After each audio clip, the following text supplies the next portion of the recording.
বাম হাতে সিগারেট, ডান হাতে বন্দুক, কপালে রুমাল বাঁধা, চোখে মোটা ফ্রেমে রঙিন চশমা, হাতে ব্যাস, বাম হাতে গড়ি, ডান হাতে ব্যাস, পায়ে ক্যাটস, পরনে চাকচিক স্টাইলিশ জ্যাকেট পরা। নিকোটিনের ধোঁয়াগুলো টেনে উড়িয়ে দিচ্ছে এই ভীষণ মায় বাতাসের সাথে। মাঝে মধ্যে মুচকি হেসে নিজেকে সান্ত্বনা দিচ্ছে কোনো এক অজানা আগন্তুক। পায়ে পা রেখে বসে আছে চেয়ারের ওপর সেই অজানা আগন্তুক। মাঝে মাঝে নিকোটিনের ধোঁয়া টেনে উপরে উড়িয়ে দি চেয়ারের সাথে সামনে বেঁধে রাখা ছেলেটার দিকে। ছেলেটা জ্ঞানহারা অবস্থায় চেয়ারে বাঁধা আছে। এমন সময় আগন্তুকটা মুচকি একটা হাসি দেয়, তারপর তার হাতে থাকা সিগারেটের অংশটা দিয়ে তার গালের মধ্যে লাগায়। সাথে সাথে চেয়ারে বাঁধা থাকা অবস্থায় ছেলেটা গগন কাঁপন এক চিৎকার দিয়ে লাফালাফি শুরু করে, কেননা যেখানে সিগারেটের আগুন আজ দিয়েছে সেই জায়গাটা মুহূর্তে পুড়ে গিয়ে ঝলসে গিয়েছে। মুহূর্তের মধ্যে এসে জায়গাটায় ফুসকা দিয়েছে।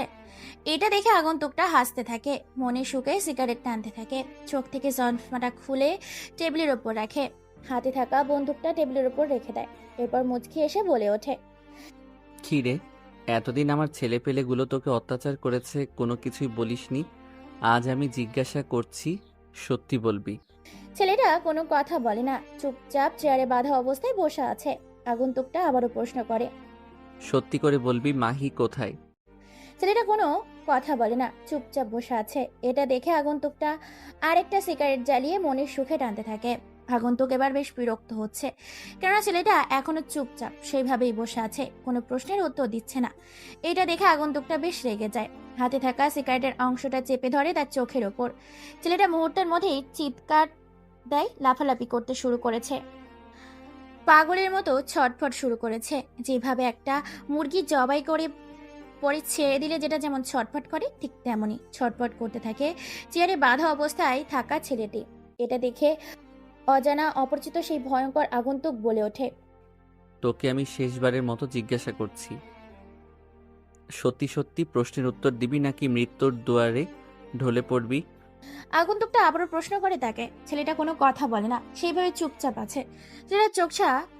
ছেলেটার চোখটা ঝলসে গিয়ে পড়ে গিয়েছে, নষ্ট হয়ে গেছে চোখের দৃষ্টিশক্তি। ছেলেটা সেই চোখ দিয়ে আর দেখতে পায় না। সিগারেটের অংশটা চোখে চেপে ধরার কারণে চোখটা জ্বলে এগিয়ে পুড়ে ফসকা পড়ে গেছে। ছেলেটা কাঁদতে থাকে আর বলে ওঠে, হ্যাঁ বল, তুই কি জানতে চাস?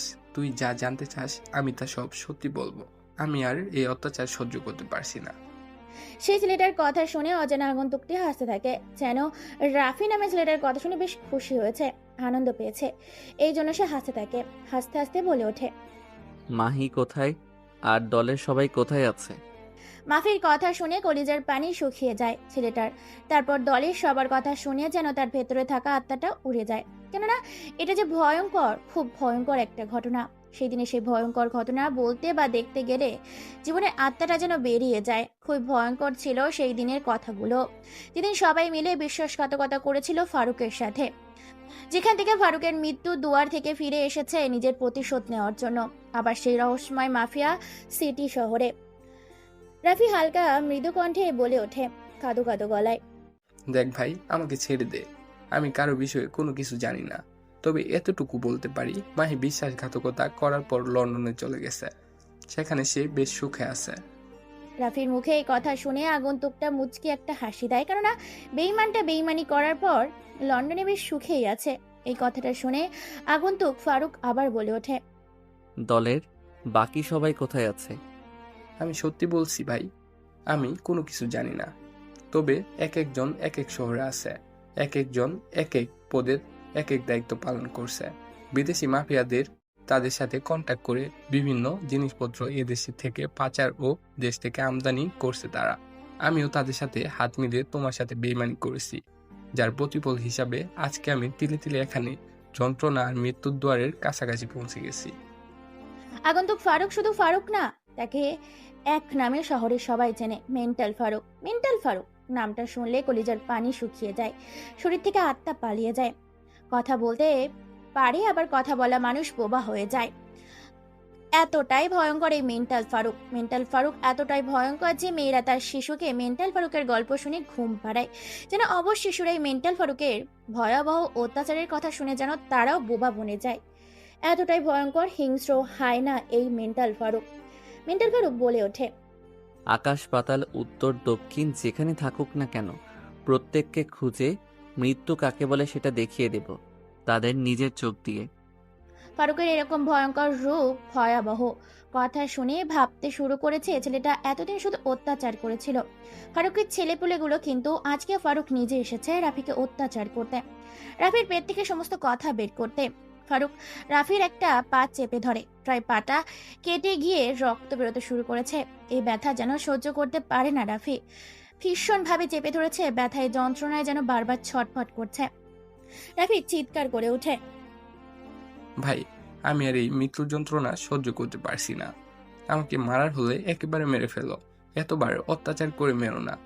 আমি যে তোমার অত্যাচার আর সহ্য করতে পারছি না। রাফির মুখে কথা শুনে পাগলের মতো হাসতে থাকে ফারুক। মেন্টাল ফারুক পাগল হয়ে উঠেছে, রক্তের নেশায় রক্ত খেকর হায়না হয়ে উঠেছে, যেন সে উল্টা পাল্টা করে দেবে পুরো পৃথিবীটাকে। এতটাই হিংস্র আর হায়না হয়ে উঠেছে সে, তাকে যেন পাগলের মতো হাসতে হাসতে রাফির বুকে পা রাখে, বলে ওঠে, কেবল তো তোর যন্ত্রণা শুরু করলাম, তোকে এতটাই কষ্ট দিয়ে মারবো যে বুঝতে পারবে বিশ্বাসঘাতকতার ভয়াবহ পরিণতি কি। কথাটা বলে রাফির সামনে থেকে উঠে পড়ে, তারপর জিসানের উদ্দেশ্যে বলে ওঠে, ওর উপরে অত্যাচার করতে থাক, দেখবি মরতে বসেছে, চিকিৎসা নিবি, আবার অত্যাচার শুরু করবি, ওকে তিলে তিলে আমি মারবো। যে ভাই, আমি বুঝতে পারছি আপনার কথা মতো প্রত্যেকটা কাজ হবে এখানে। ভাই, মিশনের জন্য রেডি হতে হবে। আপনি যে ছবিটা আমাকে দিয়েছিলেন সম্ভবত তারা ভার্সিটিতে আছে। কথাটা শুনে মুচকি একটা হাসি দেয়, কোনো উত্তর দেয় না মেন্টাল ফারুক। সেখান থেকে চলে যায়, নিজের গাড়ি করে রওনা দেয় নিজের বাড়ির উদ্দেশ্যে। এদিকে রাফিকে এখনো টর্চার করতে থাকে। হ্যাঁ, জিসান হচ্ছে ফারুকের ডান হাত। ফারুক যতগুলো কাজ করে তার 50% কাজ জিসানের দ্বারাই করে, যাকে বলে বিশ্বস্ত বাহিনীর একজন। ফারুক নিজের বাড়িতে এসে নিজের কম্পিউটার বের করে নিজের মতো করে যেন কাজ করতে থাকে। অন্যদিকে রাফিকে চেয়ারে বেঁধে রেখে ইলেকট্রিক্যাল শক দিতে থাকে। বেল্টের বাড়ি লোহার চিরুনি দিয়ে আঘাত করা, ক্ষত বিক্ষত করে ফেলে শরীরটাকে আঘাত করতে থাকে। গল্পটা আজকের অসাধারণ হতে চলেছে, খুবই ভয়ঙ্কর একটা গল্প, যেটা তোমরা চেয়েছিলে কমেন্ট করে। গল্পটা রাফিয়ান সিটির মাফিয়া শহরের মাফিয়াদের জীবনে নিয়ে। ফারুক নিজের ল্যাপটপে নিজের মতো করে কাজ করতে থাকে। এক পর্যায়ে ফারুক জিসানকে ফোন দেয় আর বলে ওঠে, জিসান, তোকে যে ছবিটা পাঠিয়েছি সেটা আমাদের দলের সবাইকে দিয়ে দেই, কথায় আছে, খোঁজ নিতে বল। জি ভাই, ঠিক আছে, কাজ হয়ে যাবে, আপনি কোনো টেনশন করবেন না। আমি অলরেডি খোঁজ খবর লাগিয়ে দিয়েছি, সম্ভবত ভার্সিটিতে আছে। আমি ভার্সিটির নামটা আপনাকে পাঠিয়ে দিচ্ছি। তারপর জিসান ফারুকের হোয়াটসঅ্যাপে ভার্সিটির নাম লিখে পাঠায়। ফারুক ভার্সিটির নামটা পড়ে দেখে বাংলাদেশের বিশ্ববিদ্যালয়, রাজশাহী বিভাগের নামটা পড়ে মুচকে একটা হাসি দেয়। ফারুক তারপর কি যেন ভেবে ঘুমিয়ে যায়। অন্যদিকে সবে রাত 9টা বাজে। কফি শপের ফোনে শেষ বেঞ্চের টেবিলে নম্বর 8, সেখানে বসে আছে দুইজন ব্যক্তি, একজন মেয়ে, উভয়জন ছেলে। দুইজন কি যেন কথোপকথন নিয়ে ব্যস্ত হয়ে আছে। ওয়েটার এসে তাদেরকে খাবার সার্ভ করেছে, তারপর সেই দুইজন খেতে থাকে। খাওয়া দাওয়ার এক পর্যায়ে লোকটি বলে ওঠে, কি ব্যাপার ময়না, তোমাকে এতবার কল করছি, তুমি ফোন ধরোনি কেন? আসলে স্যার খেয়াল করিনি, কাজে ব্যস্ত ছিলাম, তাই হয়তো কখন কল করেছেন সেদিকে খেয়াল করিনি, তাই তো ফোনটা রিসিভ করতে পারিনি। তবে এখন আপনি বলতে পারেন। তোমাকে খোঁজ খবর নিতে বলেছিলাম, ছদ্মবেশে গোয়েন্দা হয়ে তোমাকে মেন্টাল ফারুকের সম্বন্ধে খোঁজ খবর নিতে বলেছিলাম। গত 1 বছর হতে চললো তাকে বেইমানি করে তার দলের মানুষগুলো মেরে ফেলেছিল। সে আজও বেঁচে আছে কিনা তোমাকে এই বিষয়ে তদন্ত করতে বলেছিলাম। জি স্যার, তদন্ত চলছে। চারদিকে আমি আমার ফোর্স লাগিয়ে দিয়েছি, গোপনে সবাই খোঁজ খবর নিচ্ছে, খবর পেলে আপনাকে জানানো হবে। এছাড়া আমি তো নিজে খোঁজ খবর করছি। যে ভার্সিটি থেকে বেইমানি করে থাকে তার সঙ্গীগুলো মেরে ফেলেছিল, সেখান থেকেই আমি ছদ্মবেশে খোঁজ খবর নেওয়ার চেষ্টা করছি। হাতে তেমন বেশি সময় নেই, দ্রুত খোঁজ খবর নাও। সে আদৌ বেঁচে আছে নাকি মরে গেছে, কেন তাকে মেরে ফেলেছে তাদের দলের সঙ্গীগুলো। এই কথা শুনে মেয়েটি হেসে ফেলে। মেয়েটার হাসি দেখে বেশ খানিকটা অবাক হয় অফিসার আকরাম আলী।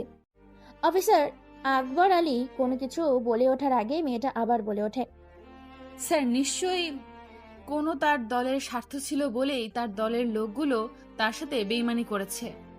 আমি একটা ম্যাগাজিনে পড়েছিলাম মেন্টাল ফারুক খুব ভালো একটা মানুষ ছিলেন, তিনি দেশের হয়ে কাজ করতেন, দেশের অপরাধ দমনে কাজ।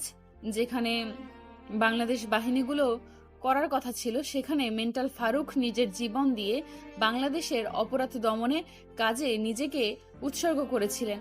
আমি একটা ম্যাগাজিনে পড়েছিলাম এই মেন্টাল ফারুক খুব ভয়ঙ্কর একটা মানুষ। তার কথার অবাধ্য হলে সে নাকি প্রাণে বলে মেরে ফেলে। আমি জানি যে মেন্টাল ফারুক মানুষটা ভালো, কিন্তু তিনি আইন নিজের হাতে তুলে নিয়েছিলেন। আমি খোঁজখবর নিতে বলেছি তাকে কেন হত্যা করা হয়েছিল, এর পেছনে আসল রহস্যটা কি? অফিসার আকবরের কথা শুনে মুচকি এসে ফেলে গোয়েন্দা বিভাগের সিনিয়র অফিসার নুসরাত জাহান ময়না। ময়না বলে ওঠে, স্যার, ছদ্মবেশে ভার্সিটিতে আমরা খোঁজ খবর করছি, পেলেই আপনাকে সবকিছু জানানো হবে। তবে আমার মনে হয় না যে বেঁচে আছে এখনো মেন্টাল ফারুক। কেননা সে যদি বেঁচে থাকতো, অবশ্যই সে তার খুনের, তার প্রতি অন্যায় হওয়ার প্রতিশোধ সে নিত। কিন্তু আজকে 1 বছর হতে চলেছে, প্রায় এখনো মেন্টাল ফারুকের কোনো ছিটে ফোঁটাও এই শহরে পাওয়া যায়নি। তুমি ভুলে যাচ্ছ কেন? ওরা ছিল রাফিয়ান সিটির মাফিয়া জগতের শীর্ষ মস্তান। খুব ঠান্ডা মাইন্ডের গেম খেলার মানুষ তারা। তুমি যদি চলো ডালে ডালে, ওরা চলে পাতায় পাতায়। ডোন্ট ওয়ারি স্যার, সময় এলে সবটা সামনে চলে আসবে। হয়তো এখনো সত্যিটা আসার সময় হয়নি। তোমার উপরে পুরো দায়িত্ব থাকলো। আমি তাহলে আজ চলি। কোনো চিন্তা করবেন না স্যার, সময় হলে সবটা প্রকাশ হয়ে যাবে। অফিসার আকবর আলী এবং গোয়েন্দা বিভাগের সিনিয়র অফিসার নুসরাত জাহান ময়না হ্যান্ডশেক করে দুজন দুই রাস্তা ধরে বেরিয়ে পড়ে, দুইটা দামি সরকারি কালো রঙের গাড়ি নিয়ে। আপনাদের নিশ্চয়ই কৌতূহল হচ্ছে কেমন ঘটেছিল মেন্টাল ফারুকের সাথে, যার জন্য সে আজকে হায়না হয়ে ফিরে এসেছে এই রাফিয়ান জগতে। সবটা জানতে পারবেন এই গল্পের মাধ্যমে। যদি শুরু থেকে শেষ পর্যন্ত গল্পটা শোনেন তবেই। দুজন মানুষ দুই দিকে চলে যায়। দেখতে দেখতে রাত কেটে সকাল হয়। চারিদিকে পাখির কিচির মিচির, সকালে সুন্দর মৃদু বাতাস, মানুষের কোলাহল, যানবাহনের চলাচল। ঘুম ভেঙে যায় ফারুকের। মিটমিট করে চোখ খুলে ফারুক। হঠাৎ করে ফারুকের চোখ যায় ঘড়ির দিকে। সকাল 8টা বাজে। বিছানা থেকে তাড়াহুড়ো করে ফ্রেশ হয়ে হালকা কিছু খেয়ে রেডি হয়ে রওনা দেয় ভার্সিটির উদ্দেশ্যে।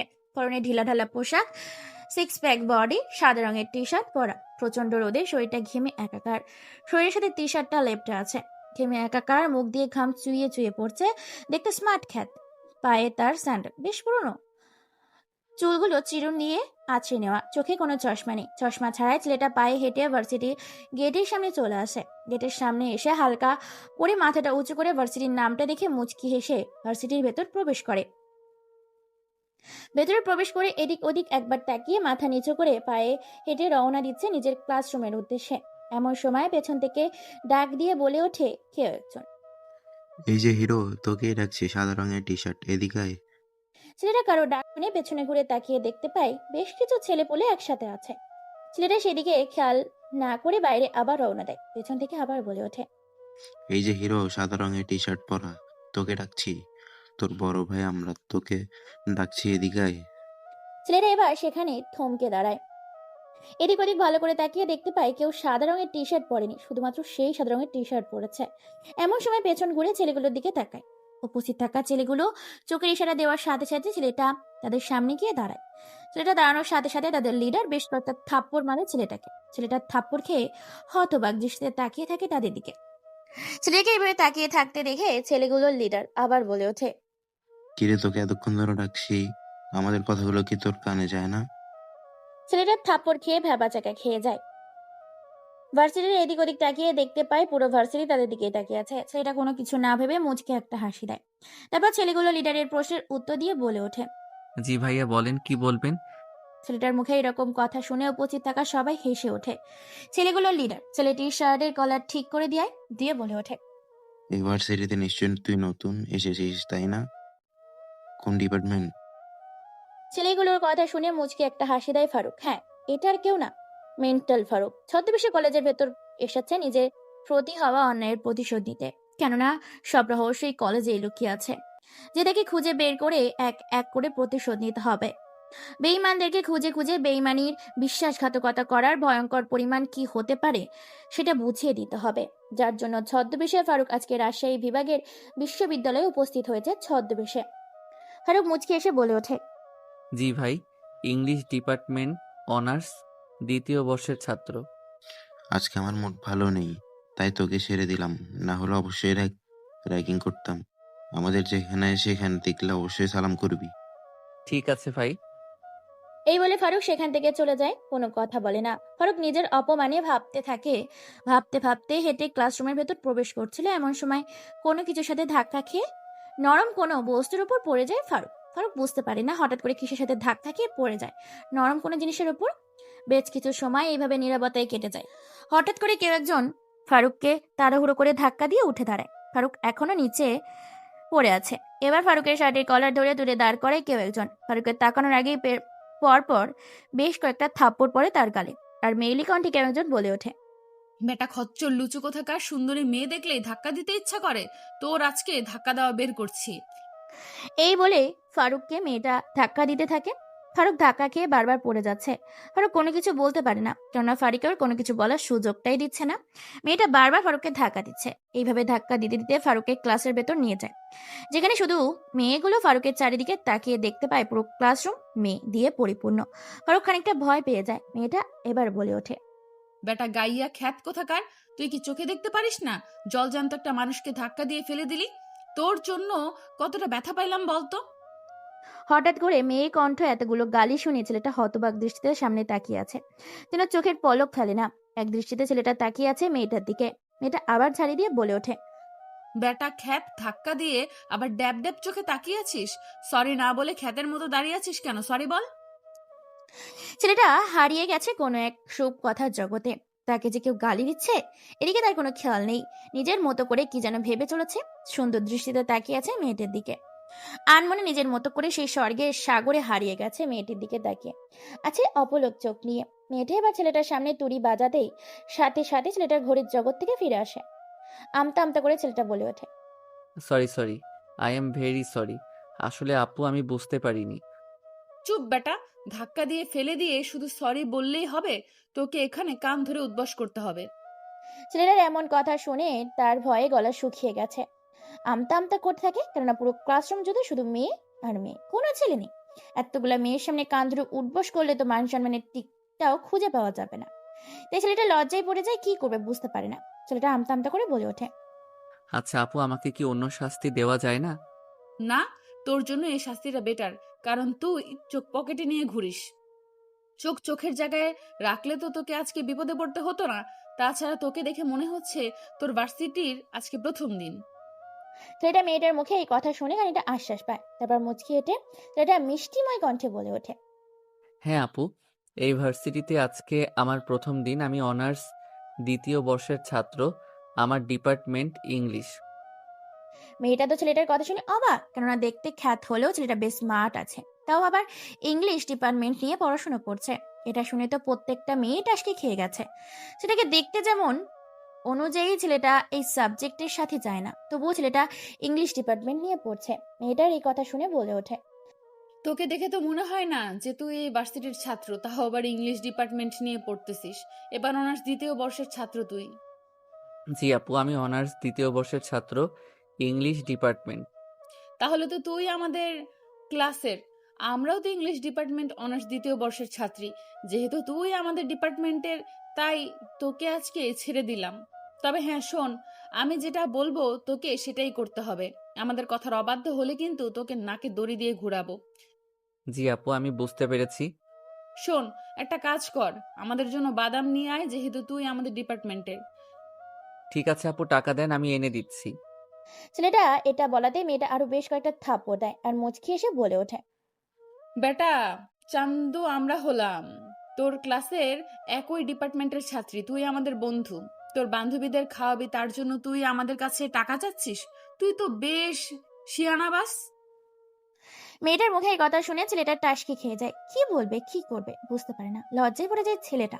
ছেলেটা লজ্জায় আর কোনো কিছু বলতে পারে না, তবে মুচকি একটা হাসি দেয় আর ক্লাসরুম থেকে বেরিয়ে যায়। তারপর গুটি গুটি পায়ে আবার ক্যান্টিনে আসে। ক্যান্টিনে এসে সেখানে বেশ কিছু বাদাম নেয়। বাদাম নিয়ে আবার রওনা দেয় ক্লাসরুমের উদ্দেশ্যে। ক্লাসরুমের বাইরে এসে ক্লাসরুমের নামটা দেখে মুচকি একটা হাসি দেয়, কেননা এখানে লেখা আছে মেয়েদের ক্ষমযোগ। ছেলেটা এবার ভেতরে প্রবেশ করে, তারপর বাদামগুলো দেয় আর বলে ওঠে, আপু এখন তাহলে আমি আসি, ক্লাসের সময় তো হয়ে যাচ্ছে। এখানে চুপচাপ দাঁড়িয়ে থাক। তোকে কি আমরা যেতে বলেছি? আমাদের বাদাম খাওয়া শেষ হলে তারপর তুই এখান থেকে যাবি, না হলে তোর 12টা বাজিয়ে দিব। এনে ধর, তুইও বাদাম খা। না আপু, আমি এখানে ঠিক আছি। আপনি বাদামগুলো খান। তোকে কিন্তু আমি বাদামগুলো খেতে বলেছি। আমার হাত থেকে বাদামগুলো নিয়ে খেতে শুরু কর। যদি না বলেছিস তো তোকে। শেষ কথাটা বলার আগেই ছেলেটা ময়নার হাত থেকে বাদামগুলো নিয়ে খেতে থাকে। বাদাম খাওয়া শেষ তখন সবাই মুচকি একটা হাসি দেয় আর বলে ওঠে, শোন, এতক্ষণ তো বাদাম খেলি, ক্লাসের সময় হয়ে যাচ্ছে। বাদাম খেয়ে যে তুই কমন রুম অপরিষ্কার করলি, এটার জন্য আমাদের বকা খেতে হবে। তুই এটাকে পরিষ্কার করে ক্লাসে চলে আয়। কিন্তু আপু, আমি তো পরিষ্কার করতে পারি না। আমি কি করে এই কাজটা করব? সেটা আমি কি করে বলবো? তুই কিভাবে পরিষ্কার করবি সেটা তোর ব্যাপার। তবে পরিষ্কার না করা পর্যন্ত কিন্তু তুই ক্লাসরুমে আসবি না। না হলে তোকে ভার্সিটিতে নাকে দড়ি দিয়ে ঘুরাবো। এই বলে তারা সবাই হাসতে থাকে, সেখান থেকে চলে যায়। ফারুক আর কোনো উপায় না পেয়ে একটা ঝাড়ু নিয়ে পুরো রুম পরিষ্কার করে ফেলে। তারপর সেও ক্লাসরুমে চলে যায়। ক্লাসের সামনে এসে বলে ওঠে, আমি কি ভেতরে আসতে পারি ম্যাম? হঠাৎ করে ক্লাসের মাঝখানে কারো কণ্ঠস্বর শুনতে পেয়ে ম্যাম পেছনে ঘুরে তাকিয়ে দেখতে পায় একটা ছেলে, দেখতে ফকিরদের মতো। ম্যাম বলে ওঠে, দেখো, এখনো ক্লাস চলছে। তুমি ভিক্ষা নিতে হলে ক্লাস শেষে ক্লাসরুমে প্রবেশ করবে। এখন ক্লাস চলছে, তুমি অন্য কোথাও যাও। ম্যামের মুখে এই কথা শুনে সবাই তো হো হো করে হেসে ওঠে।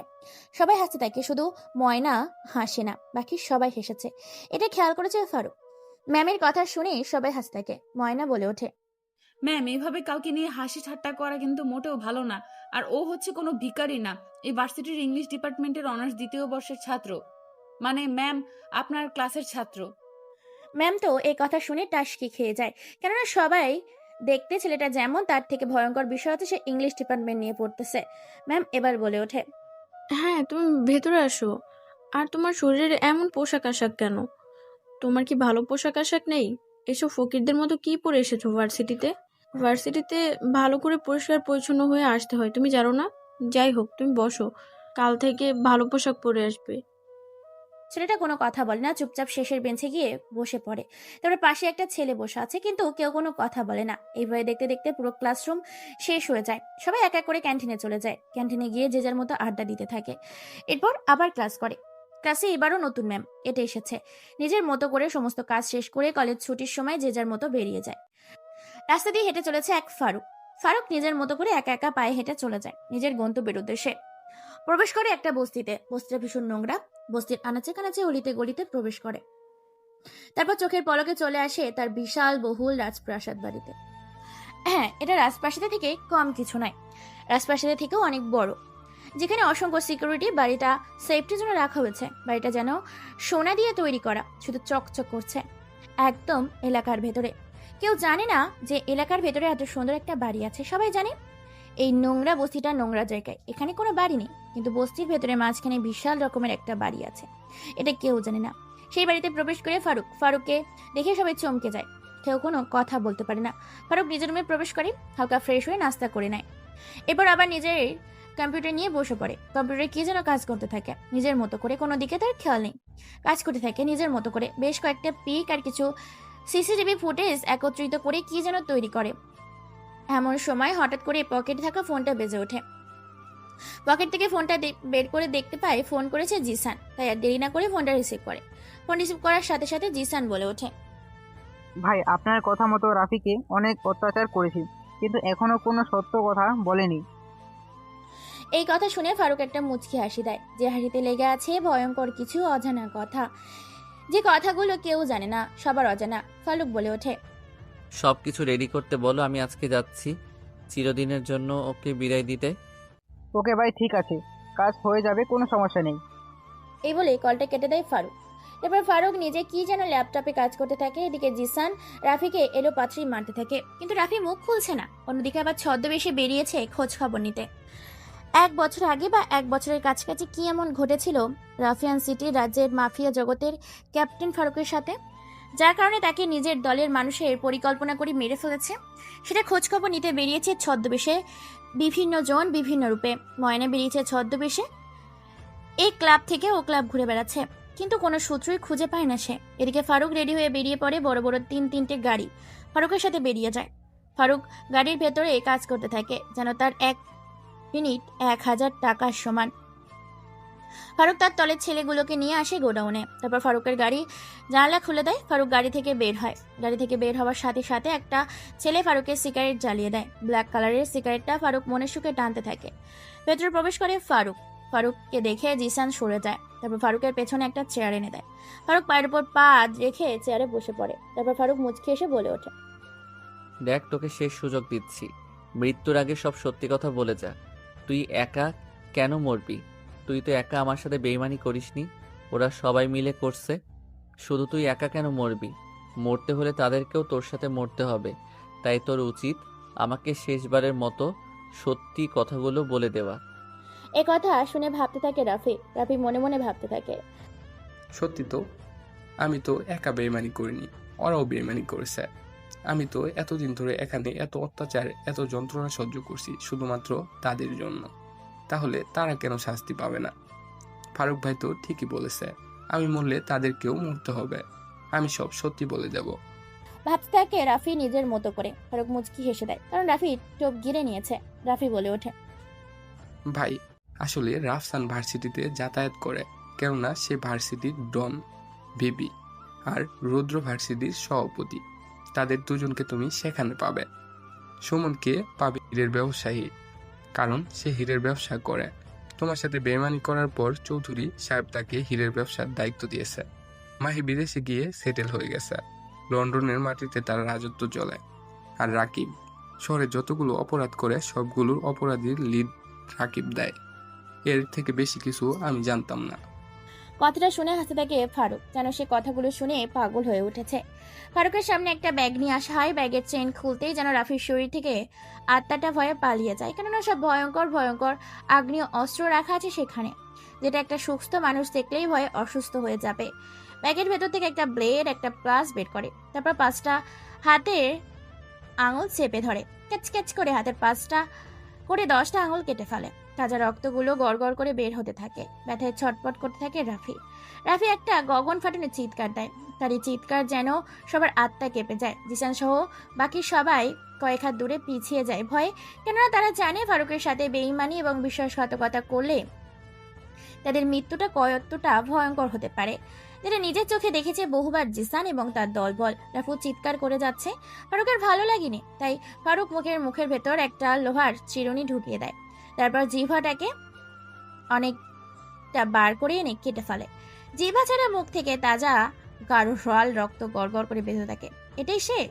এইটাই যেন পাগলের মতো হাসতে থাকে ফারুক। একটা সিগারেট জ্বালিয়ে কয়েকটা টান দেয়। চোখের ওপর সিগারেটে চেপে ধরে মুহূর্তের মধ্যেই চোখটা নষ্ট হয়ে যায়। ছটপট করতে থাকে।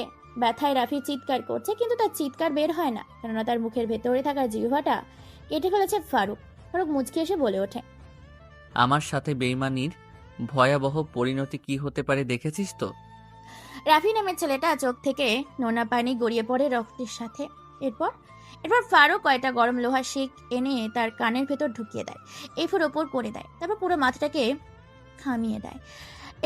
এরপর আরো কয়েকটা লোহার শিক মাথার মধ্যে হাতুড়ি দিয়ে ঢুকিয়ে দেয়। গরম লোহার শিকগুলো মাথার ঢোকার সাথে সাথে মাথার ব্রেন মগজগুলো বের হয়ে যায়। মৃত্যুর দুয়ারে ঢলে পড়ে রাফি, যেন মৃত্যু তার নিশ্চিত। এরপর ফারুক একটা হাতুড়ি নিয়ে এলো পাথরি পেটাতে থাকে তার মাথার ওপর। মাথাটা ফেটে 4 চির হয়ে যায়।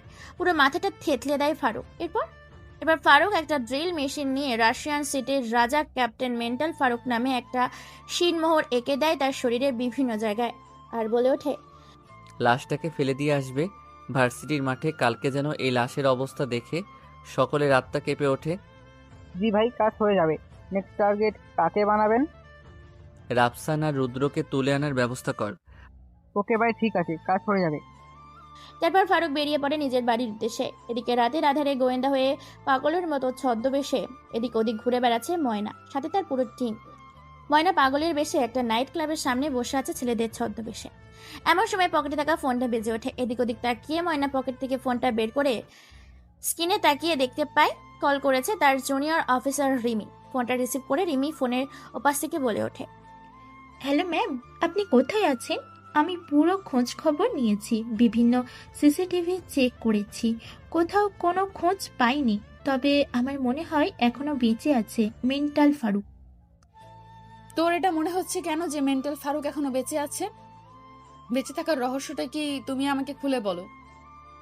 কেননা ওদের দলে ছিল বেশ কয়েকজন, তার মধ্যে মাহি নামের একটা মেয়ে ছিল, সাথে রাফসান, রাফি, রৌদ্র, রাকিব, সুজন এ কয়েকজন ছিল তাদের দলে, এবং ডানহাত ছিল এরা সবাই মেন্টাল ফারুকের। যা বলবে দ্রুত ক্লিয়ার করে বলো। আমি এদের সবাইকে চিনি এবং সবার পিক আমার কাছে আছে। আমি সবার নাম জানি। এরা সবাই ছিল ওর ডান হাত। যত মিশনে গিয়েছে মেন্টাল ফারুক ততবার এই কয়জনকে নিয়ে গেছে। তার সাথে প্রত্যেকটা মিশনে কিন্তু হঠাৎ কি এমন হলো যে কারণে তার এই দলের লোকজনগুলো তার সাথে বেইমানি করলো। আমি এটা খুঁজে বের করার চেষ্টা করছি। তুমি যদি কোনো কিছু জেনে থাকো দ্রুত বলো। ম্যাম, এদের মধ্যে থেকে রাফিকে খুঁজে পাওয়া যাচ্ছে না গত 1 মাস ধরে।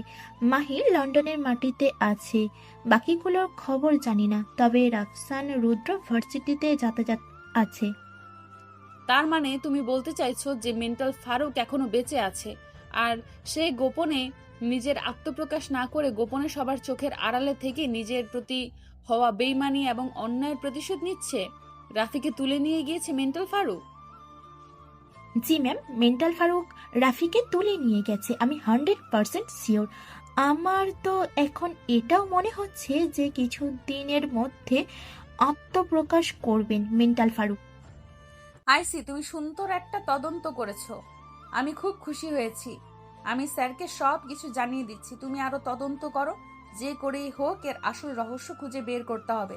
কি এমন রহস্য ছিল যে নিজের সঙ্গীরা মেরে ফেললো মেন্টাল ফারুককে?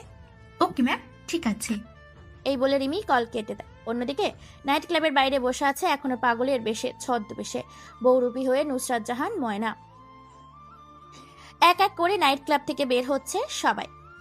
সেখানেই চোখ যায় সুমনের দিকে। হালকা করে পকেট থেকে ফোনটা বের করে কয়েকটা ছবি দেখে ছবিগুলোতে সুমনের ছবি আর সামনে যাওয়া মানুষের ছবি মিলে যায়। শিওর হয়ে যায় এটাই সুমন। সুমনকে নাইট ক্লাব থেকে দেখে মুচকি একটা হাসি দেয় ময়না। মনে মনে বলে ওঠে, তার মানে তারা শহর ছেড়ে এখনো পালায়নি। শুধু মাহি শহরের বাইরে গিয়ে নিজের রাজত্ব করছে, বাকি সবাই শহরের ভেতরেই আছে। কিন্তু বেশি দিন বাইরে থাকতে পারবে না। সবাইকে জেলের ভাত খাইয়ে ছাড়বো আমি। তারপর হেলতে দুলতে কাগজপত্র রাস্তা থেকে কুড়িয়ে পাগলের মতো করে হেলতে দুলতে রাস্তার সাইড ধরে এগিয়ে চলেছে নুসরাত জাহান ময়না নিজের গন্তব্যের উদ্দেশ্যে। সবার চোখের আড়ালে চলে আসে নিজের বাসস্থানে। তারপর পাগলের বেশ খুলে ফ্রেশ হয়ে খাওয়া দাওয়া করে ঘুমিয়ে যায়। পরের দিন সকাল 8টা বাজে। চারিদিকে হৈ হৈ পড়ে গেছে। টিভি স্ক্রিনে খবরের কাগজে সাংবাদিকের বলা কথাগুলোতে শুধু একটাই খবর দেখাচ্ছে, আজকে সেই ভয়াবহ জমজমাট খবর, যেখানে স্পষ্ট ভিডিও সহ দেখানো হচ্ছে সাংবাদিকের বলা কথাগুলোকে। কেউ বা কারা নৃশংসভাবে হত্যা করে গেছে কোনো একজনকে। সাংবাদিক টিভি স্ক্রিনে বলে ওঠে, আমি আছি আপনাদের সঙ্গে নুসরাত জাহান ফাতেমা। সকাল 8টার খবরে আপনাদের স্বাগতম রাজশাহী বিশ্ববিদ্যালয়ে। বিশ্ববিদ্যালয়ের মাঠে কেউ বা কারা নৃশংসভাবে হত্যা করে নির্মম অত্যাচার করে ফেলে গেছে একটা নিথর দেহ। দেহটার আকৃতি এবং তাকে যে অত্যাচার করা হয়েছে তাতে হিংস্র কোনো মানুষ অথবা কোনো পশু, কেননা খুব ভয়ঙ্কর অত্যাচার করে মারা হয়েছে ছেলেটাকে। ভার্সিটির মাঠে অন্ধকারে কেউ এসে ফেলে গেছে ছেলেটার লাশকে। তাহলে ভিডিওটা দেখে আসি। ভিডিওটা দেখাতে থাকে কি করে অত্যাচার করা হয়েছে। একে পুলিশ এসেছে, র্যাব এসেছে, সিআইডি এসেছে। আকাশে উড়ানো হয়েছে বেশ কয়েকটা ড্রোন। উপস্থিত হয়েছে ছদ্মবেশে নুসরাত জাহান ময়না। অন্যদিকে হেলতে দুলতে খ্যাত স্টাইলিশ স্মার্ট হাবাগোবা গ্রামের ছেলে সেজে ভার্সিটির ভেতর প্রবেশ করেছে মেন্টাল ফারুক। আরো হেলতে দুলতে ভার্সিটির ভেতর প্রবেশ করেছে। ভেতরে প্রবেশ করে তো সে অবাক হয়ে যায়, কারণ ভার্সিটির মাঠে শুধু ছাত্রছাত্রী নয়, পুলিশ, র্যাব, সিআইডি নয়, বরং সাধারণ মানুষগুলো এসে উপস্থিত হয়েছে। পুরো ভার্সিটির মাঠ মানুষে ভরপুর। সামনে গিয়ে দেখতে পায় কালকে সেই ভয়াবহ অত্যাচার করার পর ভার্সিটির মাঠে ফেলে গিয়েছিল জিসান রাফির লাশটাকে। আর রাফির লাশটা সকালে ছাত্রছাত্রী দেখে পুলিশকে ফোন করে মুহূর্তের মধ্যে খবরটা ভাইরাল হয়ে যায়। খুব নির্মমভাবে হত্যা করে গেছে রাফিকে। সাংবাদিক বলে ওঠে, তবে কি সত্যি 1 বছর আগে বিশ্বাসঘাতকতা করে মেরে ফেলেছিল ক্যাপ্টেন মেন্টাল ফারুকের দলে ছেলেপেলেগুলো মেন্টাল ফারুককে? সেই মেন্টাল ফারুক কি এখনো বেঁচে আছে? 1 বছর পর ফিরে এসেছে নিজের প্রতিশোধ নিতে? তবে কি এখন শহরের রং বদল হবে? রাফিয়ান সিটির নতুন রাজা কি মেন্টাল ফারুক হবে? কেননা রাফির শরীরে ক্যাপ্টেন মেন্টাল ফারুকের সিলমোহর পাওয়া গেছে, যে ফারুকের নাম শুনলে অপরাধীদের আত্মা কেঁপে উঠত। অপরাধীরা ভয়ে নিজের বাসস্থান ছেড়ে অন্য গন্তব্যে যাওয়ার জন্য বাধ্য হতো। মেন্টাল ফারুক 1 বছর পর তাহলে ফিরে এসেছে প্রতিশোধ নিতে, নতুন রূপে হিংস্র হয়ে। বিস্তারিত জানতে আমাদের সাথে থাকুন এবং দুপুর 2টার খবরে ভিজিট করতে আমাদের চ্যানেলটিকে সাবস্ক্রাইব করে পাশে থাকুন। ওয়েবসাইটে ভিজিট করতে টাইপ করুন www.com/AK47।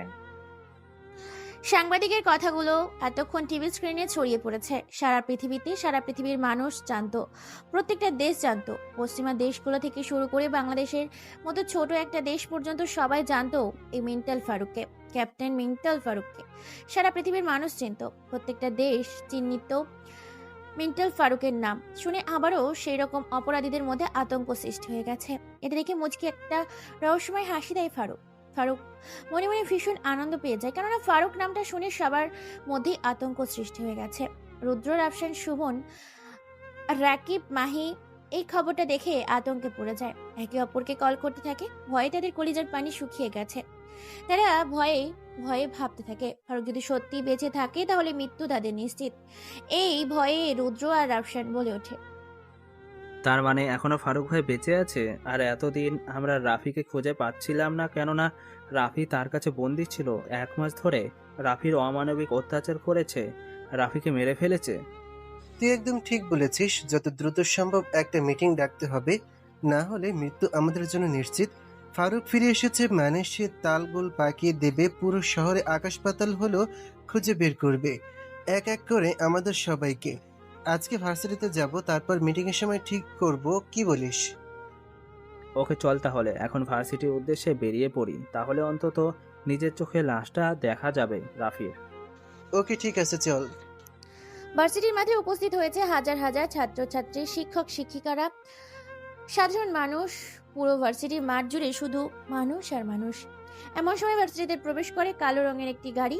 গাড়ির ভেতর থেকে বের হয়ে আসে রৌদ্র, রাফসান। রৌদ্র আর রাফসানকে দেখে সাংবাদিকগুলো চারদিক দিয়ে ঘিরে ফেলে। সাংবাদিকগুলো একের পর এক প্রশ্ন করতে থাকে। সাংবাদিক বলে ওঠে, স্যার, আপনাদের দলের সঙ্গী রাফিকে কেউ বা কারা মেরে ফেলেছে, সম্ভবত ফারুক মেরে ফেলেছে। মেন্টাল ফারুক কি তবে ফিরে এসেছে প্রতিশোধ নিতে? আপনারা যে তাদের সাথে বেইমানি করেছিলেন। সাংবাদিক বলা কথাগুলো বেশ রেগে যায় রাফসান। আর রুদ্র রাফসান বলে ওঠে, দেখুন, আমরা কারোর সাথে কোনো রকম বেইমানি করিনি। ক্যাপ্টেন মেন্টাল ফারুক সে আমাদের বড় ছিল, আমাদের লিডার ছিল। আমরা স্যারের সাথে কোনো বেইমানি করিনি। বেইমানি করেছিল বাইরের কোনো দেশ।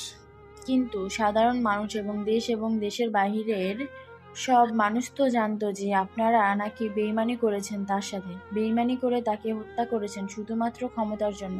বিদেশিদের সাথে হাত মিলিয়ে তাকে পৃথিবী থেকে সরিয়ে দিয়েছেন, আপনাদের রাস্তা থেকে সরিয়ে দিয়েছেন। সাংবাদিকের বলা কথাগুলো শুনে রাফসান আর রুদ্র ঘামতে শুরু করেছে। টপ টপ করে তাদের ঘাম ঝরতে শুরু করেছে, কেননা ওরা এখানে এসে পুরোপুরি ফেঁসে গেছে। সাংবাদিকের বলা কথাগুলো শুনে রুদ্র এবার বলে ওঠে, দেখুন, আপনাদের অনুরোধ করছি, কোনো প্রমাণ ছাড়া আমাদের ওপর দোষারোপ করবেন না। সত্যি যদি আমরা তাদের সাথে বেইমানি করতাম তাহলে এতদিনে বাংলাদেশের পুলিশ আমাদেরকে গ্রেফতার করতো, কিন্তু কোনো প্রমাণ পায়নি। সো আমাদের সাথে মিথ্যা না বলে আমাদেরকে সহযোগিতা করুন, যাতে এসব খুন আসলেই মেন্টাল ফারুক করেছে নাকি অন্য কেউ মেন্টাল ফারুকের বহুরূপী হয়ে খুন করছে, মেন্টাল ফারুককে ফাঁসিয়ে দিচ্ছে। হ্যাঁ স্যার, আপনি ঠিক বলেছেন। প্রশ্ন একটাই, আসলেই এসব মেন্টাল ফারুক করছে নাকি মেন্টাল ফারুকের ছদ্মবেশে কেউ খুনগুলো করে ফাঁসিয়ে দিচ্ছে মেন্টাল ফারুককে? তবে এখানে একটা প্রশ্ন থেকে যায়। গত এক মাস ধরে নিখোঁজ ছিল রাফি সাহেব। তিনিও কিন্তু বেইমানি করেছিলেন মেন্টাল ফারুকের সাথে। সেক্ষেত্রে মেন্টাল ফারুক নিজের প্রতি অন্যায়ের প্রতিশোধ নিতে আবার ফিরে এসেছে বলে সম্ভাবনা বেশি করা যাচ্ছে। বাংলাদেশ আইন শৃঙ্খলা বাহিনীর এরকম জমজমাট খবর পেতে আমাদের চ্যানেলটিকে সাবস্ক্রাইব করে পাশে থাকুন। ওয়েবসাইটে ভিজিট করতে টাইপ করুন www.com/AK47। ভিড় ঠেলে ভেতর প্রবেশ করে রাফসান আর রুদ্র। রাফসান আর রুদ্র সামনে এগিয়ে গিয়ে রাফির ক্ষত বিক্ষত দেহটা দেখে ভয়ে তাদের কলিজার পানি শুকিয়ে যায়, গলা শুকিয়ে গেছে, শরীর থেকে যেন আত্মাটা পালিয়ে গেছে। শরীরটা কাঁপতে শুরু করেছে, কেননা এতটাই নির্মমভাবে হত্যা করেছে রাফিকে। শরীরের বিভিন্ন জায়গায় শিলমোহর লাগিয়ে দিয়েছে ক্যাপ্টেন মেন্টাল ফারুকের নামে। রুদ্র আর রাফসান আরো ভয় পেয়ে যায়, কেননা এই শিলমোহরগুলো সত্যি ক্যাপ্টেন মেন্টাল ফারুকের। অন্যদিকে রাফসান আর রুদ্রকে দেখে রহস্যময় মুচকি হাসি দেয় দুজন অজানা বহুরূপী ব্যক্তি। হ্যাঁ, আপনারা ঠিকই ধরেছেন, ছদ্মবেশে ইউনিভার্সিটিতে প্রবেশ করেছে ক্যাপ্টেন মেন্টাল ফারুক, গোয়েন্দা বিভাগের সিনিয়র অফিসার নুসরাত জাহান ময়না। দুজনই আগন্তুক রাফসান আর রুদ্রকে দেখে বেশ রহস্যময় মুচকি হাসি দেয়, যে হাসির মানে ভয়ঙ্কর কিছু হতে চলেছে বা হয়েছে। রাফসান আর রুদ্র ভার্সিটিতে এক মুহূর্ত দেরি না করে বেরিয়ে পড়ে গাড়ি নিয়ে ভার্সিটি থেকে রাফসান আর রুদ্রকে দেখে ফারুক মুচকি একটা হাসি দেয়। তারপর সবার চোখের অগোচরে পকেট থেকে ফোনটা বের করে গাড়ির নাম্বার ও গুলো পাঠিয়ে দেয় জিসানের ফোন নাম্বারে। এই দৃশ্যটা সবার চোখ এড়িয়ে গেলেও চোখ এড়ায়নি নুসরাত জাহান ময়না এটা দেখে মুচকি একটা হাসি দেয়। জিসান ফারুকের মেসেজ পেয়ে মেসেজটা অন করে দেখে রাফসান আর রুদ্রর ছবি এবং গাড়ির নাম্বার পাঠিয়েছে। ধীরে ধীরে ভার্সিটির ভিড় কমতে থাকে।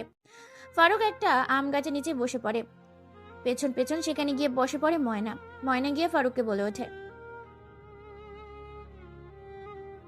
ময়নার কথা শুনে ফারুক একটা মুচকি হাসি দেয়। ফারুক বুঝে গেছে ময়না তাকে সন্দেহ করছে, তাই তার নাম জিজ্ঞেস করছে। কিন্তু ফারুকও পাকা খেলোয়াড়, ময়না যদি চলে ডালে ডালে, ফারুক চলে পাতায় পাতায়। ফারুক মুচকি এসে বলে ওঠে, আসলে আপু, আমার নাম হচ্ছে বিশ্বাস আমার নাম রেখেছে যাতে আমি সবার বিশ্বস্ত হই, এই জন্যই। Nice name. শুধু কি বিশ্বাস নাকি আগে পিছে আরো টাইটেল আছে? আর একটা কথা, তুমি আমার নাম জিজ্ঞাসা করবে না? জিজ্ঞেস করো আমার নাম। না মানে আসলে আপু, নাম জেনে কি করব? তুমি আগে আমার নামটা জিজ্ঞেস করো, তারপরে বলছি যে তুমি নামটা জেনে কি করবে। মানে ঠিক আছে আপু, আপনার নামটা যেন কি? গুড। আমার নাম হচ্ছে নুসরাত জাহান ময়না।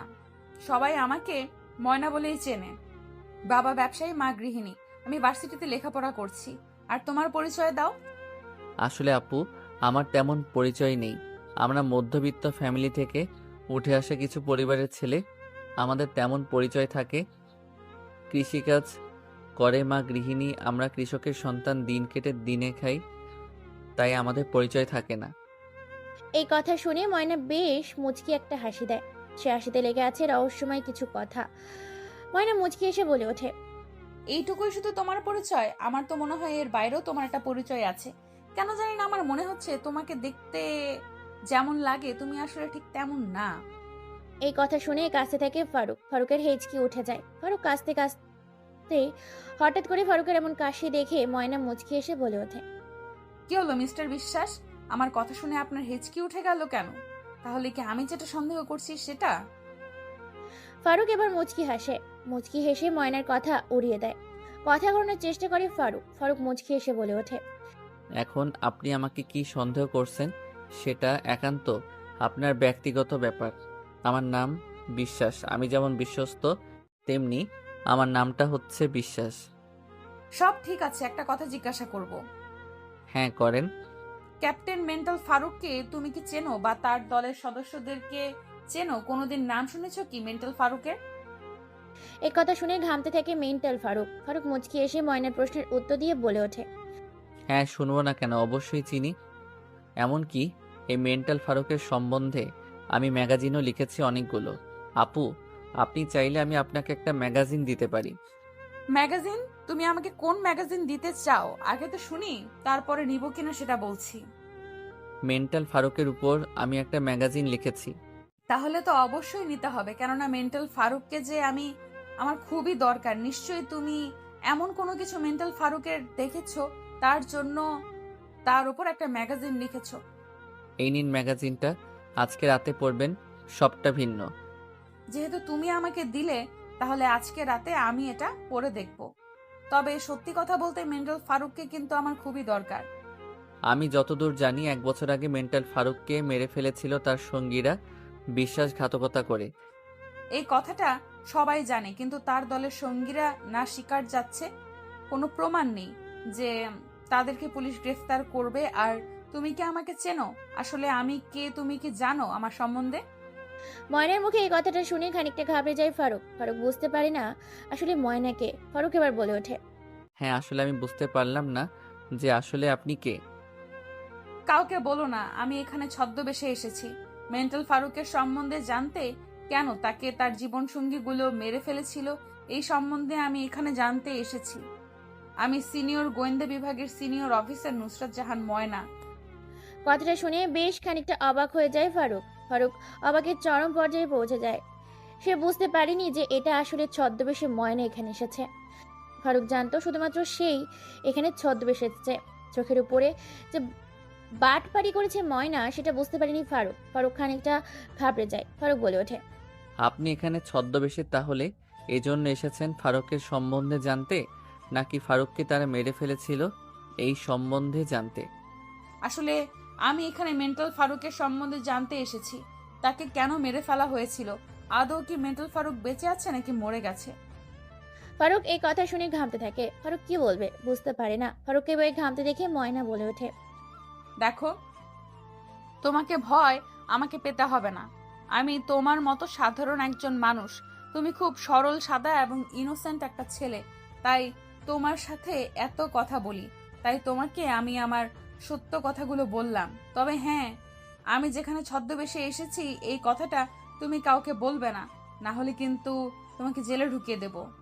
ঠিক আছে ম্যাম, কাউকে বলবো না, কাউকে কোনো কিছু জানাবো না। তারপর ময়না সেখানে মুচকি এসে চলে যায়। ফারুক ভাবতে পারেনি ময়না আসলে একজন গোয়েন্দা অফিসার। ফারুক এখন থেকে ঠিক করেছে ময়না থেকে দূরে থাকবে, খুব সতর্ক হয়ে কাজ করবে। অন্যদিকে দেশের বাইরে থেকে এক একজন আসতে শুরু করেছে। এক এক দেশ থেকে এক এক গুন্ডা এসে উপস্থিত হয়েছে রাফসান আর রুদ্রের অফিস মিটিংয়ে বসেছে। সেখানে বলে ওঠে মাহি, আমার মনে হয় ফারুক এখনো মরেনি, সে বেঁচে আছে। সে বেঁচে থাকা মানে আমাদের মৃত্যু নিশ্চিত, কারণ সে খুব ভয়ঙ্কর একটা মানুষ। আমার মনে হয় আমাদের দেশ থেকে পালিয়ে যাওয়া উচিত, কেননা ফারুক যদি ফিরে আসে তাহলে মৃত্যু আমাদের ছাড়বে না। সবাই সবার মতামত দিতে থাকে, কথোপকথন করতে থাকে। এমন সময় সেখানে লন্ডনের ডন বলে ওঠে, যাই হয়ে যাক, কেউ দেশ থেকে পালিয়ে যাবে না। আমি কোটি কোটি টাকা দিয়ে অনেক প্ল্যান প্রোগ্রাম করে ফারুককে মেরেছি। তোমাদের এখানে এক একটা বড় দায়িত্ব দিয়েছি, তোমরা দায়িত্ব থেকে পালিয়ে যেতে চাচ্ছ? স্যার, দায়িত্বের থেকেও জীবনটা বেশি বড়। আমি তার সাথে ছলনা করেছি, তাকে প্রেমের ফাঁদে ফেলে তার সাথে বেইমানি করেছি। সে যদি সত্যিই ফিরে আসে তাহলে সে বেইমানি করার জন্য খুব নৃশংসভাবে আমাদেরকে হত্যা করবে। সে সবকিছু ভুলে যেতে পারে, সবকিছু ছেড়ে দিতে পারে, সবাইকে ক্ষমা করে দিতে পারে, কিন্তু বেঈমানের বিশ্বাসঘাতকতা করাকারীকে কখনো সে ছেড়ে দেয় না। তার সাথে বিশ্বাসঘাতকতা বা বেইমানি করা মানে মৃত্যু খুব ভয়ঙ্কর। এই মেন্টাল ফারুক, আমরা ক্যাপ্টেনের সাথে অন্যায় করেছি। তাদের কথোপকথন শুনে বিভিন্ন দেশের বিভিন্ন ডন বলে ওঠে। এক এক দেশ থেকে এক একজন মাফি এসেছে, তাদের মধ্যে থেকে মিটিং করতে থাকে। কথোপকথন চলতে থাকে সবার মাঝে। শুধু একটাই ভয়, সে ভয়টা শুধু ফারুককে নিয়ে। কেননা ফারুক খুব ভয়ঙ্কর একজন ব্যক্তি। তাকে দেশ এবং দেশের বাইরের প্রত্যেকটা মানুষ চেনে। মাফিয়া জগতের মাফিয়া, সিটির রাফিয়ান জগতের রাফিয়ান, সিটির রাজা, ডন বা কিলার ছিল সে। তার কথার চুল পরিমাণ কেউ কথা বলতে পারতো না। সবাই সবার ভয়ে হাত কাঁপাকাঁপি শুরু করেছে। সবাই আতঙ্কে আছে, ভীষণ টেনশন আছে। কে কি করবে বুঝতে পারে না। এদিকে ছদ্মবেশে খুঁজতে বের হয়েছে ময়না সেই পুরনো ঘটনাটাকে। সত্যি ফারুক আজও বেঁচে আছে নাকি ফারুক মরে গেছে, সেই খোঁজে আজ রাতে বেরিয়েছে ময়না। এদিকে হাইনা বেশে আগন্তুক রূপে বের হয়েছে ফারুক। সবাই ভয়ে কাঁপতে থাকে। সবাই এরকম অবস্থা দেখে লন্ডনের ডন বলে ওঠে, দেখো, যাই হয়ে যাক, আগে দেখতে হবে সত্যি যদি ফারুক বেঁচে থাকে তাহলে তাকে প্রাণে মেরে ফেলতে হবে। প্রথমবার মৃত্যুর দুয়ার থেকে ফিরে আসলো, দ্বিতীয়বার সে বাঁচবে না আমার হাত থেকে। তাই ভয় না পেয়ে ওকে খোঁজার চেষ্টা করো। তোমাদের লোকজন লাগিয়ে দাও কোথায় ফারুক আছে, ফারুক আদৌ বেঁচে আছে কিনা খোঁজ খবর নাও। যদি সে বেঁচে থাকে তাহলে সে কোথায় আছে? ভার্সিটিতে খোঁজ খবর করতে হবে। রাফি কে কে মেরেছে সেটা শুধুমাত্র জানা যাবে ভার্সিটি থেকে, কেননা ভার্সিটিতে তারা লাশ খুঁজে পাওয়া গেছে।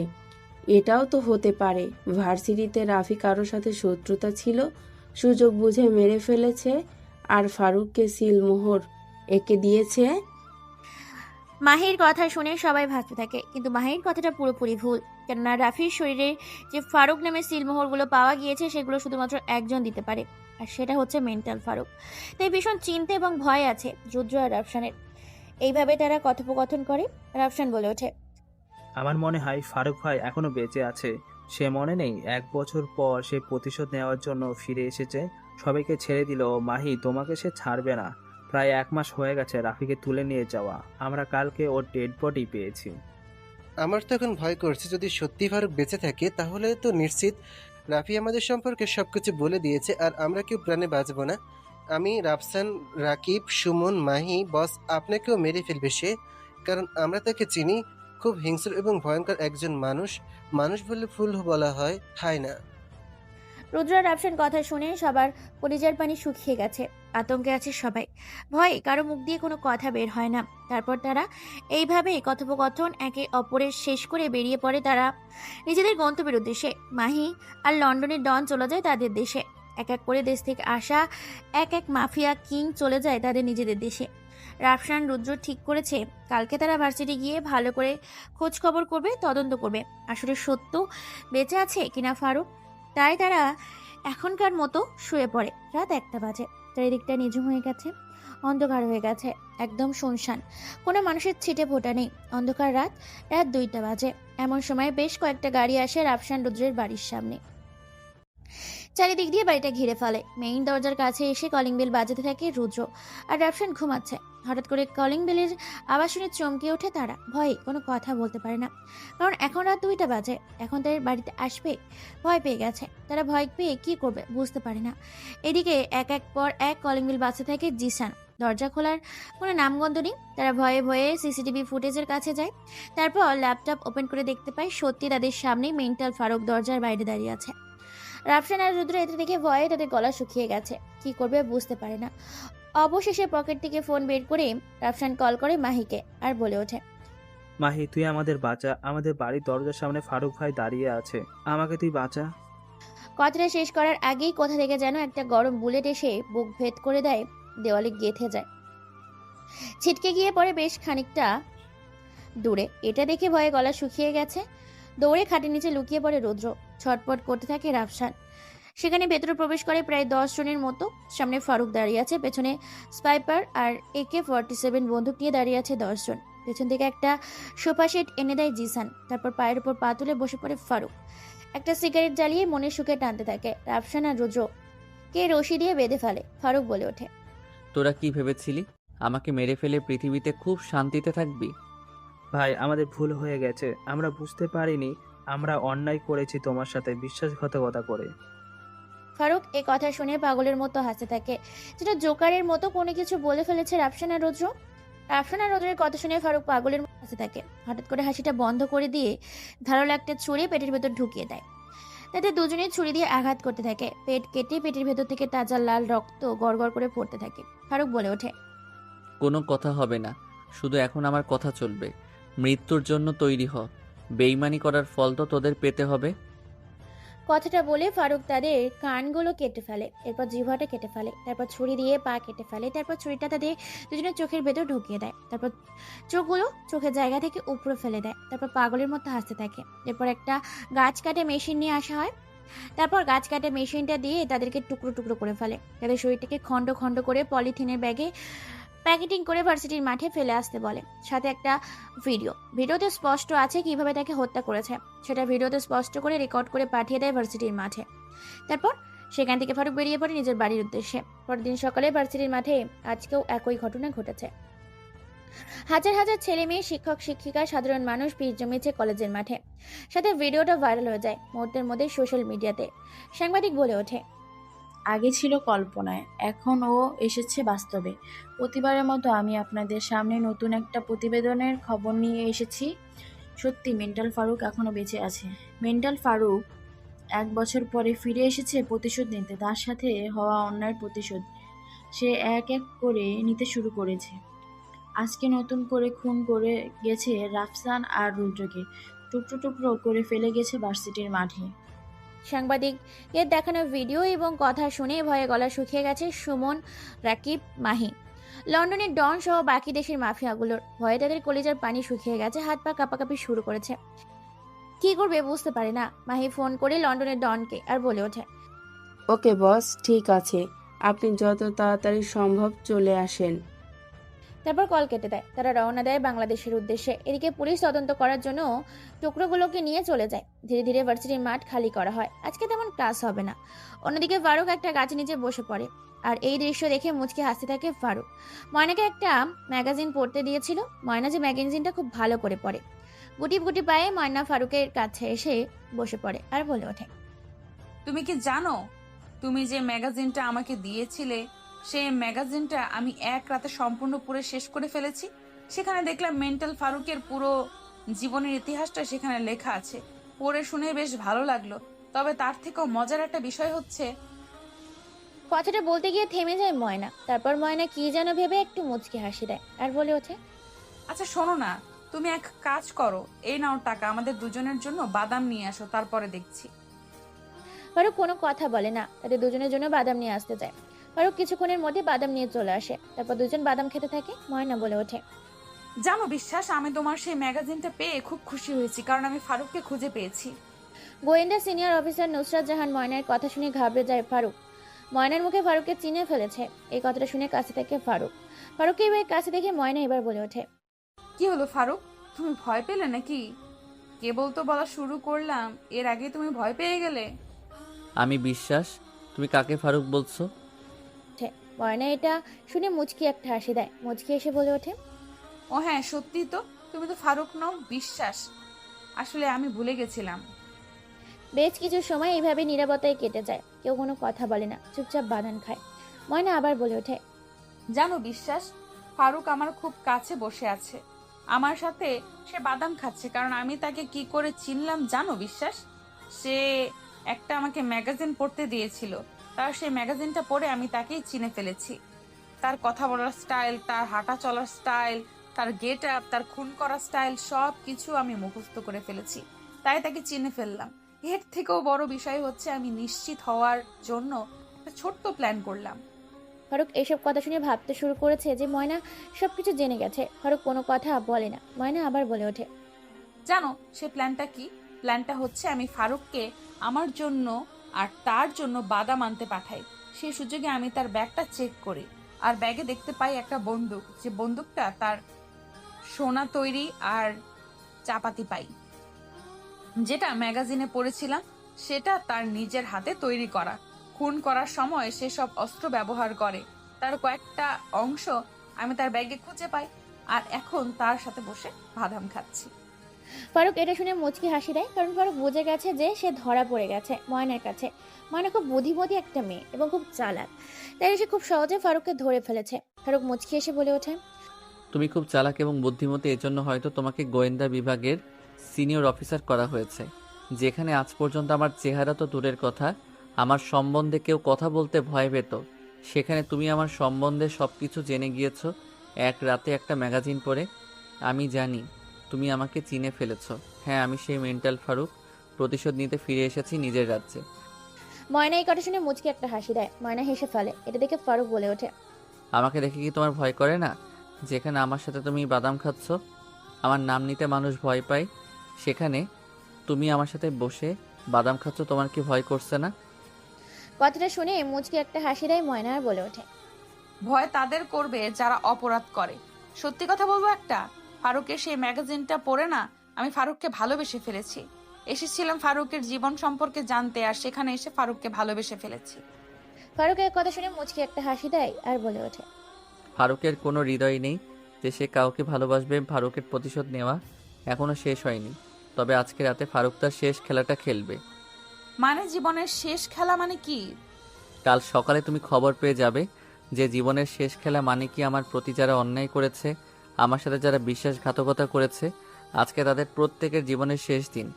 মানে তুমি আজ রাতে সবাইকে মেরে ফেলবে? এক রাতে এতজন মানুষকে কি করে মারবে? সময় হলে বুঝতে পারবে।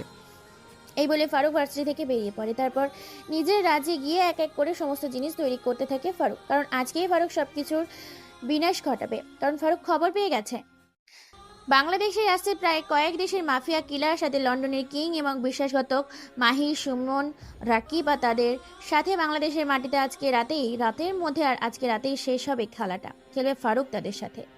অন্যদিকে ময়না ফারুককে ফলো করতে থাকে, কারণ আজকেই শেষ খেলা খেলবে। এ কথা মানে বুঝে বের করতে ফারুককে ফলো করতে থাকে ময়না। ময়না ফলো করতে করতে ফারুকের রাজ্য পর্যন্ত চলে আসে। সে বাড়ি অবধি পৌঁছে যায়, যেটা কিনা সোনা দিয়ে তৈরি করেছে ফারুক তার বাড়িটাকে। এই বাড়ির সামনে এসে যায় ময়না। ময়না তো এত বড় বাড়ি দেখে অবাক হয়ে যায়। পুরো বাড়িটা যেন সোনা দিয়ে তৈরি করেছে। বাড়িটা অসম্ভব সুন্দর। বাড়ি থেকে দেখতে যেমনটা, তার থেকেও দেখতে ভেতরটা অসম্ভব সুন্দর। দেখতে দেখতেই সন্ধ্যা পেরিয়ে যায়। ধীরে ধীরে মানুষের কোলাহল কমতে শুরু করেছে। ইট পাটকেলের শহরে মানুষের ভিড় কমতে শুরু করেছে। পরপর 10 থেকে 15টা হেলিকপ্টার এসে ভার্সিটির মাঠে ল্যান্ড করে। হেলিকপ্টারগুলোর ভেতর থেকে প্রায় কয়েকশো ছেলেপুলে এবং কয়েকটা দেশের মাফিয়া কিলার নেমে আসে, যাদের সবার হাতে অস্ত্র। এদিকে ফারুক নিজে তৈরি হচ্ছে শত্রুদের বিনাশ ঘটানোর জন্য, বিশ্বাসঘাতকদের শাস্তি দেওয়ার জন্য। কারণ বিশ্বাসঘাতকতা করেছিল ফারুকের সাথে তারা, তাই তো ফারুক প্রতিশোধ নেওয়ার জন্য ছুটে এসেছে তাদের কাছে। ফারুক খবর পেয়েছে ভার্সিটির মাঠে তারা নেমেছে।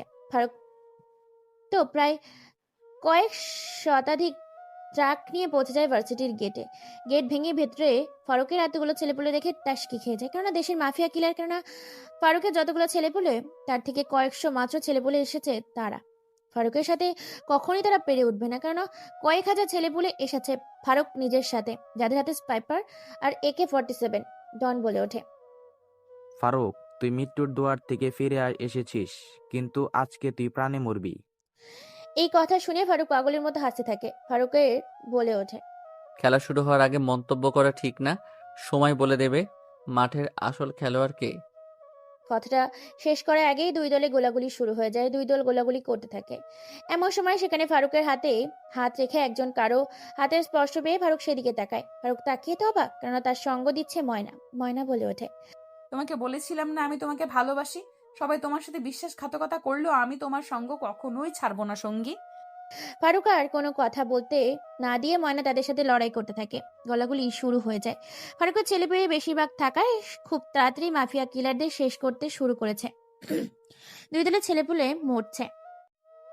ফারুক তার সোনার তৈরি কুড়ালটা নিয়ে এলোপাত্রি সবাইকে মারতে থাকে। যাকে যেখানে পাচ্ছে তাকে সেখানেই দুনিয়া থেকে সরিয়ে দিচ্ছে। এইভাবে এক এক করে কয়েক দেশের ডনকে মেরে ফেলে। অন্যদিকে ময়না, সে নিজেও ফারুকের সাথে হাতে হাত রেখে মাফিয়া কিলারদের সাথে লড়ে যাচ্ছে। মারামারি উত্তেজনায় ভরপুর, টান টান উত্তেজনা চলছে। মারামারি মারতে মারতে সবাইকে প্রাণে মেরে ফেলেছে।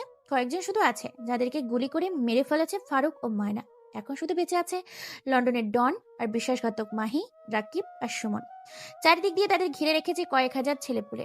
ভয়ে তাদের গলা শুকিয়ে গেছে। কি করবে বুঝতে পারে না। ভয়ে তাদের গলা থেকে কোনো আওয়াজও বের হচ্ছে না। ফারুক মুচকি এসে বলে ওঠে,